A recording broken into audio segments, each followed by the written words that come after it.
Bismillahirrahmanirrahim. Assalamualaikum warahmatullahi wabarakatuh. Kami dari kelompok 3 yang beranggotakan 1. Anidaul Hikmah, 2. Khairatul Nisa, 3. Muhammad Lukman Hakim, 4. Miftahul Jannah, 5. Nur Hidayah, 6. Wahidah. Mata kuliah Filsafat Pendidikan Islam dengan dosen pengampu Haji Nurfatur Rahman, MPD. Di sini kami akan mempresentasikan hasil diskusi kelompok kami yang berjudul Pemikiran Filosof Muslim tentang Pendidikan Islam, Aliran Religius Konservatif, Rasional, dan Pragmatisme Instrumental. Selamat menyaksikan.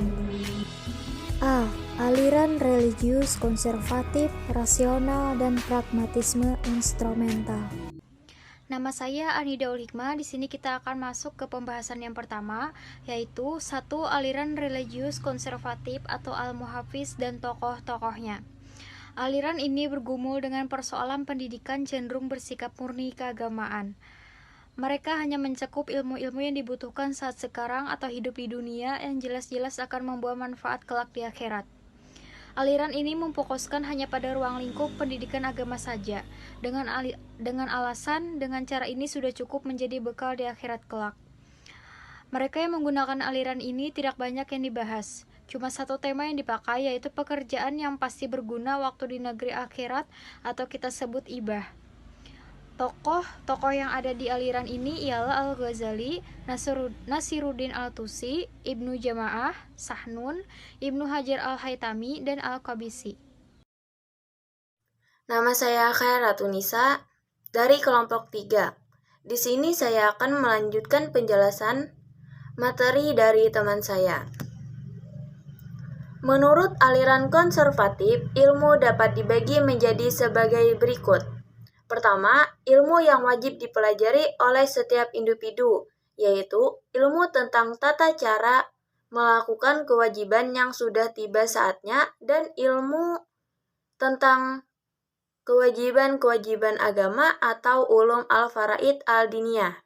Kedua, ilmu yang wajib kifayah untuk dipelajari, yaitu ilmu yang dibutuhkan demi tegaknya urusan kehidupan dunia. Misalnya, ilmu kedokteran yang sangat kurasal bagi pemeliharaan kesehatan badan dan ilmu hitung. Ilmu yang dipaparkan dalam kutipan di atas dapat kita paham seperti ini. Di dalam aliran religius konservatif hanya ada 2 macam saja, ialah wajib untuk setiap orang atau fardu ain, dan hanya kepada beberapa individu saja atau fardu kifayah. Kalau kita artikan tidak jauh beda dengan pembelajaran kita di keseharian waktu menuntut ilmu di majelis, di pondok, di surau-surau, dan lain-lain. Karena hanya sampai di situ saja lingkup aliran ini, ilmu yang harus dipelajari setiap orang muslim itu seperti sholat, puasa, zakat, akad jual beli, dan masalah muamalah lainnya. Kalau ilmu satunya hanya dituntut segelintir orang saja, mempelajari dan mengerjakannya, seperti sholat jenazah, menjadi ustadz di kampung, tabib atau dokter, dan sebagainya. Nama saya Muhammad Lukman Hakim, akan melanjutkan materi dari teman yang tadi. Al-Ghazali mengklasifikasikan ilmu berdasarkan pembidangannya, yaitu ilmu dibagi menjadi 2 bidang. 1. Ilmu syariah, lalu yang kedua ilmu ghairu syariah.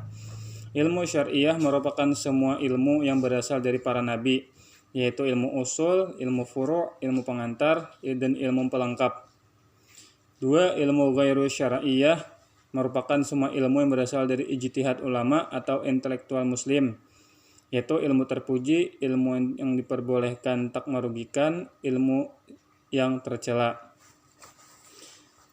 Kami memberi kesimpulan dari kutipan Imam Ghazali, beliau dalam membagi keilmuan ini pun murni hanya masalah agama saja, supaya tidak tersalah dalam melangkah dengan tata aturan syara atau non syara. Ilmu syariah banyak menitik beratkan ke fikih, sedangkan ghairu syariah masalah intelektual jiwa atau kita kenal akhlak, budi pekerti, adab, dan sebagainya. Yang kedua, aliran rasional atau al-diniyah al-kalami dan tokoh-tokohnya. Tokoh utama dalam aliran ini ada 4. Yang pertama, Ikhwan al-Safa, yang kedua, Al-Farabi, yang ketiga, Ibnu Sina, dan yang keempat, Ibnu Miskawayh. Aliran ini tidak jauh berbeda dengan pemikiran kalangan tradisionalis, tekstualis, atau konspiratif dalam hal relasi pendidikan dengan tujuan agamawi. Ikhwan al-Safa mengakui bahwa semua ilmu dan sastra yang tidak menghantarkan pemiliknya menuju konkret terhadap akhirat dan tidak memberikan makna sebagai bekal di sana, maka ilmu demikian hanya akan menjadi bumerang bagi pemilik ilmu tersebut di akhirat. Namun, kalangan religius rasional tampak punya perbedaan sewaktu mengumuli persoalan pendidikan karena cenderung bersikap rasional filosofis. Kecenderungan rasional filosofis itu secara eksplisit terungkap dalam rumusan mereka tentang ilmu dan belajar yang tidak jauh berbeda dengan rumusan kalangan tradisionalis tekstualis. Nama saya Nur Hidayah. Di sini saya akan melanjutkan presentasi dari teman saya tadi. Langsung saja, 3. Pragmatisme, instrumental, al-zariyah, dan tokohnya. Aliran pragmatis yang digulirkan Ibnu Khaldun merupakan wacana baru dalam pemikiran pendidikan Islam.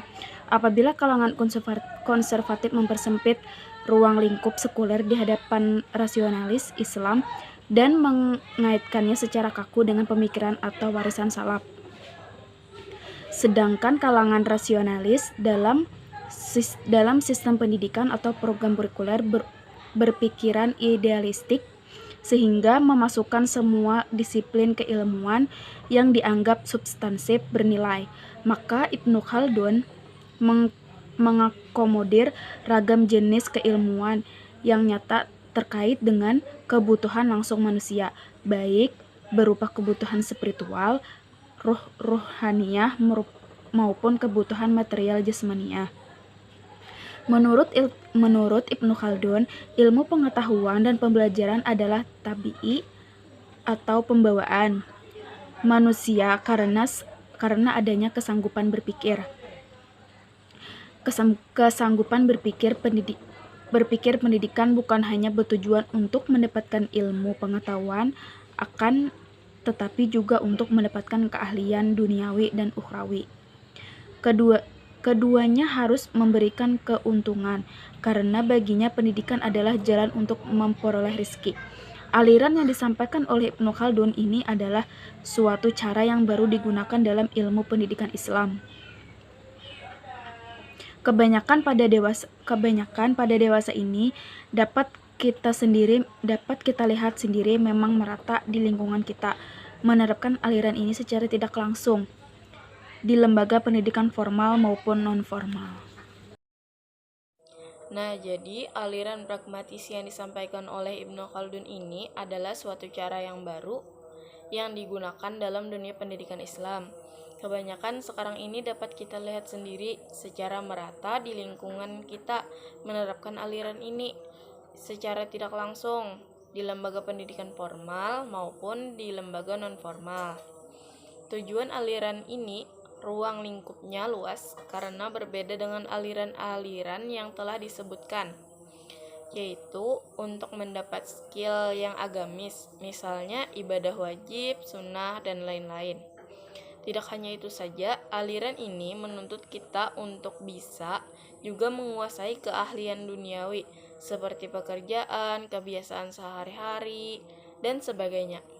Sekian, terima kasih. Terima kasih. Wassalamualaikum warahmatullahi wabarakatuh.